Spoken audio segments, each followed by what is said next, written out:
International Master Eric Kislik, and today we'll be examining the game Magnus Carlsen versus Veselin Topalov, which was played in round 7 of the Gashimov Memorial. This was a really nice win by Carlsen. I mean, it was just the kind of typical game where, well, black equalized from the opening. Not that much happened, but there was a tactical explosion at one point. Carlsen came out on top. It seemed like Topalov thought that he was going to draw it, and then must have overlooked something and then eventually lost. So let's take a look at the opening phase. It went c4, knight f6, knight c3, e5, knight f3, knight c6. Generally here, white more commonly plays g3 in this English opening line, but e3 is a very reasonable, challenging line. It's basically like white is playing an e6 Sicilian with reverse colors. So black plays bishop to b4. And Carlsen just played queen c2, which is frequently played in order to capture on c3 with the queen. But in this case, after bishop takes c3, he played b takes c3. And here we can see the queen assists in allowing for e4, which is very interesting. So essentially what white is trying to do here is trying to say, well, this is my unopposed bishop since I have the bishop pair, the bishop on c1. So I'll try to put as many pawns as possible on light squares. And we'll see how it goes. It may give me a slight space advantage. So black played the solid d6, e4, castle, bishop g2. It makes sense to put the bishop on this diagonal simply because it's not going to have much to do in the center. That being said, bishop e2 is also a reasonable setup. So black went for knight e8. Actually, what I think is the best way to challenge this setup is to play a6.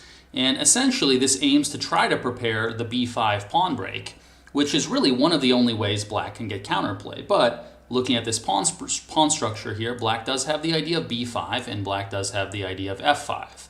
So black went for knight e8 to prepare f5, and the idea of a6 would have prepared b5. So frequently, white plays a4 to try to stop b5, but then black can maneuver the knight to the queen side. For instance, like knight d7, knight c5. And here, there's this idea of knight a5 with the idea of bishop to d7 and queen to e8. Puts a lot of pressure on the a4 pawn. So this is the main problem for white in this variation. So this is the main reason why this is quite rarely played. But it doesn't seem like Topalov was surprised by it, but I do wonder why he didn't play a6. So anyway, he played knight to e8. Carlsen played knight h4, just kind of keeping an eye on black's main pawn break of f5. Knight e7 was played, preparing f5. And Carlsen just went for the solid d3, which looks perfectly sensible. And so now f5 was played, pretty much the only plan. Takes, takes, takes, takes, and then Carlsen continued with bishop g2. And Carlsen's basic plan is just a castle, perhaps try to put a little bit of pressure on the queen side. But Topalov kept it all under control pretty comfortably. So a nice tricky idea would have been to play a move like knight to f6, just to try to bait Carlsen into taking this pawn. It's a very nice trap, because if bishop takes b7, there's the move e4, and here there's this idea of going e takes d3 as an intermediate move, and of capturing back afterwards when the queen targets the rook on h1. So this could have given black some really, really interesting activity. But Carlsen probably would not have fallen for that, but it's a very nice trap nonetheless. Anyway, Topalov played the move c6, and Carlsen was probably too careful here with the move h3. Better would have just been to castle and simply play bishop e3, just a normal solid position. Black has no real strategic problems, no structural problems, no real weaknesses. Yes, white does have the bishop pair, but white isn't able to do very much with the unopposed bishop on e3 here. So that's part of the problem and part of the reason why black is doing okay here. Also, black does have the idea of bishop h3, trading off the bishop pair. So h3 was played. Here Topalov should have just played queen to d7, targeting the h3 pawn so that Carlsen would not be able to castle. And so if g4 to prepare castling, then black can still play h5, which does kind of weaken the king position over here a little bit. So this arguably would have been slightly better for black. So that's why h3 was a slight inaccuracy. In any case, knight c7 was a little slow. Castles, knight to e6. Okay, so he just improved the knight. Another plan would have been to play queen to d7, targeting h3, king h2, and then simply to play rook f7. And then there are ideas like playing d5 or playing rook af8 to improve the worst place piece. So in any case, knight to e6 was played, bishop e3, knight c5. Another plan could have been to play knight to g5, although after king h2, there's not really an obvious follow-up. Maybe something natural, just like h6 to defend the knight. So anyway, knight to c5 was played, rook a to d1, defending the d3 pawn, queen to d7, targeting h3. White simply played king h2, bishop to g6, rook to d2. So essentially we've reached a slightly awkward position where neither side has any real obvious plan. For instance, Topalov is not really planning to play d5. He has to defend the knight on c5. Topalov's also not really planning to play b5 either, which will open up the scope of the bishop here. So both sides aren't really planning any immediate breaks anytime soon. White's not planning for d4 or even really for f4. So basically both sides are kind of waiting for the time being. So Topalov continued to wait and played the solid move b6. And White played rook e1, slightly improving his worst place piece. Topalov played h6, giving his king some luft, some breathing room. And now Carlsen played bishop takes c5. And there was another reasonable plan besides the game move d takes c5. You could play b takes c5. This has the idea of allowing the rook to use the open file. For instance, king g1, rook to b8. And, you know, let's say if queen a4, he could play bishop e8 and everything's nice and safe. So that's another reasonable plan. D takes c5 was completely fine as well. The only problem is he just has to watch out for this e5 pawn, which is now isolated. That being said, the d3 pawn is also pretty vulnerable, so there's a very high probability that these will cancel each other out. So rook e3 was played. Topalov followed up with rook to e6. Another good move is rook f6 to use this rook to swing it over. So rook e6, and he could play h4, just, you know, trying to use this pin here, but black can just play rook to d6, and if bishop h3, black can simply move the queen back with queen to d8, and there is still this constant pressure on d3. So king g1 was played. Carlsen just simply waited, and now he continued with h4. So basically both sides are just sort of waiting back and forth, and there's no real immediate plan for both sides. So for instance, if Topalov had just played the solid rook to e8, it's not very clear what Carlsen would have played. For instance, maybe bishop e4? Perhaps that might have been his plan, just trying to exploit the slightly better pawn structure he has, although after bishop f7, there's no obvious follow-up for Carlsen and the position is equal. So from Topalov's perspective, had he just simply played the move rook e8, they may have just shuffled pieces back and forth for a while, and it may have been a relatively boring draw. So that's important to realize if you kind of latch onto the narrative that Carlsen completely outplayed him from start to finish. Let's just say that he kept a kind of tense position and he played good moves throughout the whole game, and Topalov slipped up. So that's often how elite games go nowadays. So rook to d8 was played, so black basically signaled that he was going to go after the pawn on d3.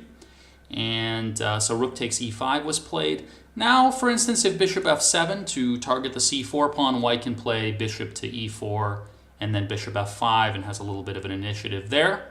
So bishop takes d3 was played, and now bishop to e4 was played by white. And this was very interesting. So now he played bishop takes c4, which, although it is a blunder, I do have to wonder whether Topalov simply thought he would draw the resulting endgame, because more natural is just to simply move the king out of the way, king to f8. Now there aren't any of these tactical problems. So for instance, if check, there isn't really anything that will win material from white's perspective. So for instance, if bishop takes c6, things just trade off. There's a nice little move, rook to d5 here, just you know, winning back the bishop on d3, although black can play the move b5, just restricting c4, and this endgame should actually be a draw. Even though white's currently up a pawn, the d5 pawn is relatively weak. So bishop takes c4 was played, and here there was a nice little decoy, rook takes d6, queen takes d6, and rook to e8 check. Remove the defender of the queen on d6. So if king f7, there's just simply rook takes. So rook takes e8 was played, queen takes d6, rook takes e4. So basically it's a question of, can the queen beat the rook and bishop? And objectively, I believe the answer is yes, but a lot of accuracy is needed. This type of endgame is probably a lot harder than a lot of people would think. So it's very important to not be overconfident with the queen. Also, of course, it's important from the defensive side to not be too cocky about how easy it is to draw. So rook e1 check, king h2, bishop takes a2. So black is, of course, happy to trade off as many pawns as possible to try to draw this. So white definitely needs to advance the pawns in order to try to create mating threats against the black king. So king h7 was played, f4. The white king is still safe here. h5 looks like a good move. I mean, essentially the idea is to try to create 4 isolated pawns for white when it will be as hard as possible for white to win it. So white played f5, good move, kind of opening up this possibility of checking on g6. And now h takes g4 was played. Now I think the best would have just been to check and then play h5. And now, for instance, if rook to e3, let's say black just moves the rook and goes back to e7. Here I had the nice idea of playing c4. And one of the points here is that white has some very direct threats against the bishop here. So for instance, if rook f7, and also there's this problem of what to do with the king. So for instance, if the king goes here, then we can play f6 and h6. So there's also the problem of what happens if the king comes here, because now we have this nice little tactical trick. We can play check, check, and then we can play h6, and we win immediately. So there are all these problems, and it's practically a Zugzwang position. There's almost no move here.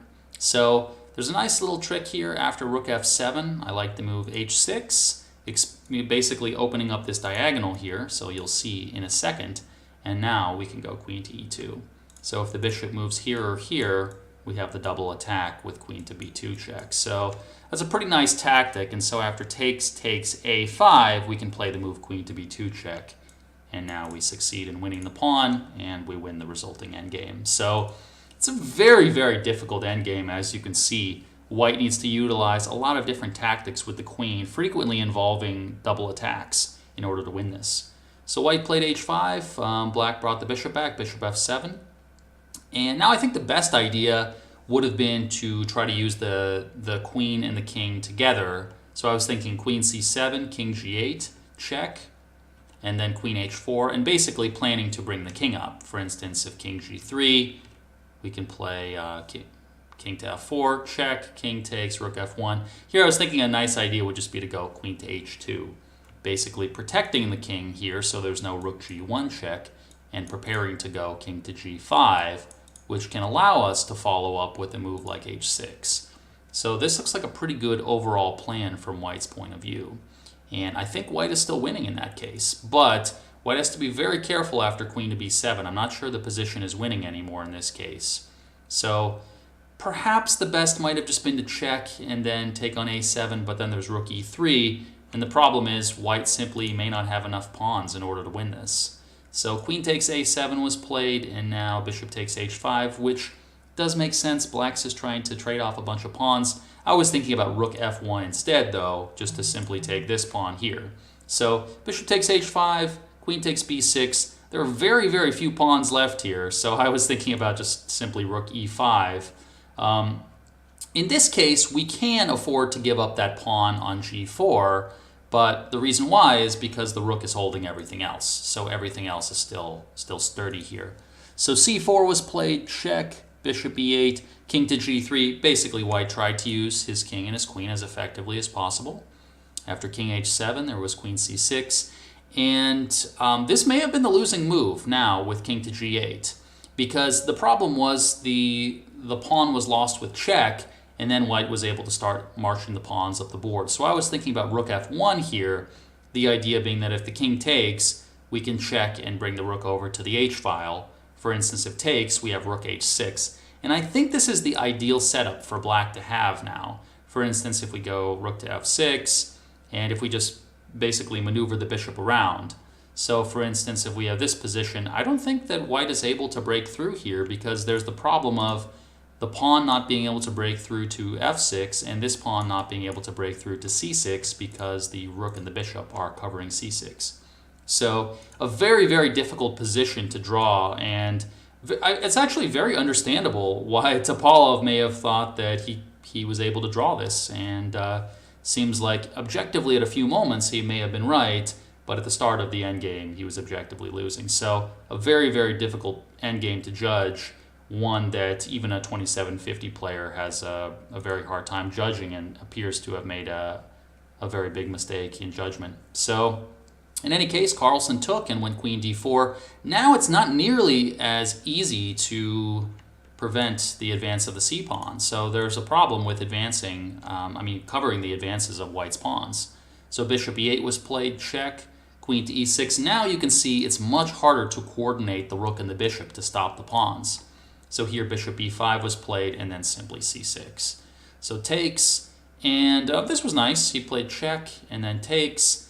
And now, for instance, if rook takes f5, there's check, takes, king f8, check, and then king to g5. And the problem is, it's basically Zugzwang here. This g7 pawn is going to drop very, very soon once the king marches up. So rook f6 was played, check, king takes, and it's a very nice finish here, kind of a picturesque finish here. Rook f6, king e5, rook h6, and then the beautiful queen to e6. And yeah, this was the end. So the point being that if rook takes, pawn takes, if the king goes back, we're not going to advance right away. We're going to play this move first. And if the king comes over, we're just going to play this. And then finally, we queen our pawn. So very nice endgame by Carlsen. Clearly this is not that difficult for a player of his level to win at this stage, but very, very tough game. I mean, it was a tense, roughly equal middle game, and Topalov decided to go for something he apparently thought was going to be a draw, but was much harder to defend than he thought. So important to kind of understand and not get the wrong narrative about this game. It's a relatively balanced middle game. Very interesting opening play by both sides. I would say both players played this pretty well, but just at the end, Topalov kind of slipped up at the beginning of the end game. Carlsen slipped up a little bit, but had Topalov simply played rook e8 in the middle game, it may have ended up being a rather quiet draw. So fortunately he captured, and we got to see a very interesting finish.